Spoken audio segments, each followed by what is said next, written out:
Hi everyone, welcome to Finvision. I am Sandeep. तो आज हम डिस्कस करने वाले हैं 10 डेज एक्साइटिंग जर्नी के बारे में, जो कि स्पेशली डिज़ाइन है फॉर ऑल बिगिनर्स ट्रेडर्स।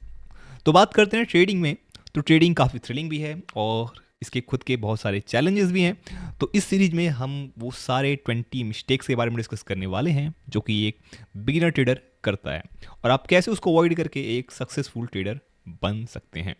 तो ओवर द 10 डेज हम जितने भी मिस्टेक्स हैं उसके बारे में डीप डाइव करेंगे और समझेंगे कि भाई चाहे वो ट्रेडिंग विदाउट प्लान हो गया या वो रिस्क मैनेजमेंट हो गया, ओवर ट्रेडिंग हो गया, ये सारी चीज़ें हम कवर करने वाले हैं। और मैं आपको प्रैक्टिकल टिप्स दूंगा जिसको आप फॉलो करके आसानी से ग्रो और सक्सीड कर सकते हैं ट्रेडिंग में।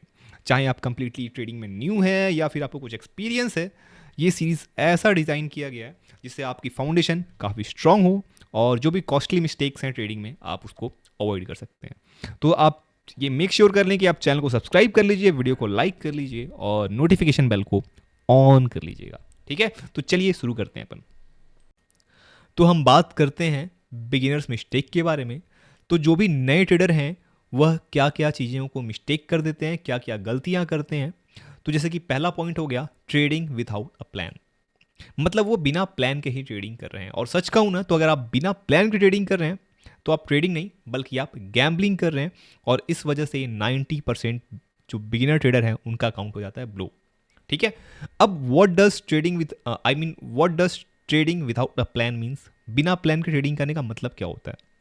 मतलब कि कोई फिक्स्ड एंट्री रूल नहीं आता हमारे पास। कहाँ स्टॉप लॉस लगाना है, कब ट्रेड लेना है, कब अवॉइड करना है, क्या लॉट साइज फॉलो करना है, इसका भी कोई पता नहीं होता।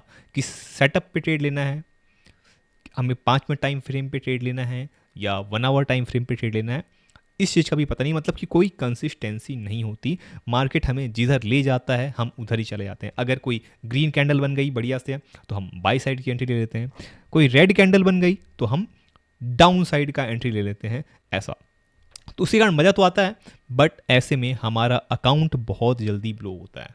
ठीक है। तो अब इसको हम अवॉइड कैसे करें? तो इसको अवॉइड करने के लिए हमें होना चाहिए एक बढ़िया सा ट्रेडिंग प्लान। ठीक है।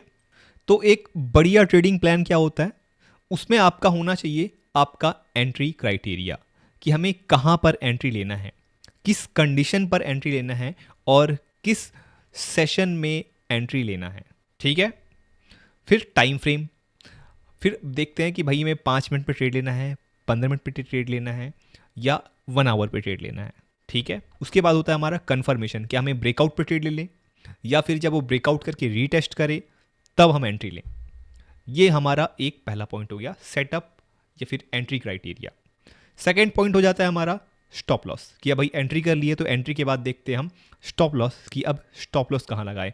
क्या हम 10 पॉइंट का स्टॉप लॉस लगाएं, 15 पॉइंट का स्टॉप लॉस लगाएं या एक स्विंग लो का स्टॉप लॉस लगाएं। ठीक है।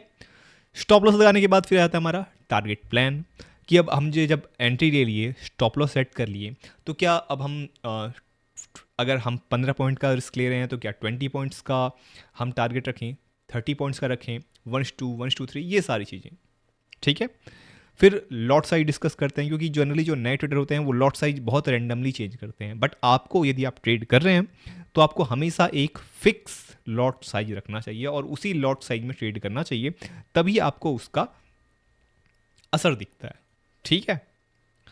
चलिए, अगला हो गया, अब हमें नो ट्रेड कंडीशन। किस कंडीशन में हमें ट्रेड अवॉइड करना चाहिए? अगर न्यूज़ टाइम है, ठीक है, तो अब हमें ट्रेड अवॉइड करना चाहिए, क्योंकि न्यूज़ टाइम में क्या होता है, मार्केट बहुत ज़्यादा मोमेंटम करता है और वहाँ पे आपके स्टॉप लॉस बहुत हिट होने के चांसेस होते हैं, अकाउंट ब्लो होने का चांसेस बहुत ज़्यादा होता है। साइडवेज मार्केट में भी हमें ट्रेडिंग अवॉइड करनी चाहिए, क्योंकि साइडवेज मार्केट में ना तो मार्केट ऊपर जाएगा ना तो मार्केट नीचे जाएगा, बस आपका स्टॉप लॉस खाएगा। और तीसरा, जब आप इमोशनली अनस्टेबल होना या आपका किसी के साथ बहस हो गया हो, उस दिन आपको ट्रेडिंग अवॉइड करनी चाहिए। ठीक है। क्योंकि उस समय फिर आपका माइंड काम नहीं करता, आप इमोशंस में ट्रेड लेते हैं। तो ये आप रूल फॉलो करके जो भी बिगिनर्स में विदाउट प्लान से जो आप ट्रेड कर रहे हैं ना, आप उसको अवॉइड कर सकते हैं। ठीक है। तो इसका कंक्लूजन क्या निकलता है कि भाई मार्केट में ना स्ट्रेटजी पैसा नहीं देती है, बल्कि एक डिसिप्लिन पैसा देता है। और जो भी ये छोटे मोटे फ्लक्चुएशंस होते हैं, आप उसको एक रिटर्न ट्रेडिंग प्लान बना के आप ये सब परेशानियों से बच सकते हैं। ठीक है, बाकी इसी प्रकार के नए अपडेट्स के लिए आप चैनल को सब्सक्राइब कर लीजिएगा, और जो भी नेक्स्ट अपडेट्स के लिए चैनल को सब्सक्राइब कर लीजिएगा, वीडियो को लाइक कर लीजिएगा। Thank you very much, all the best.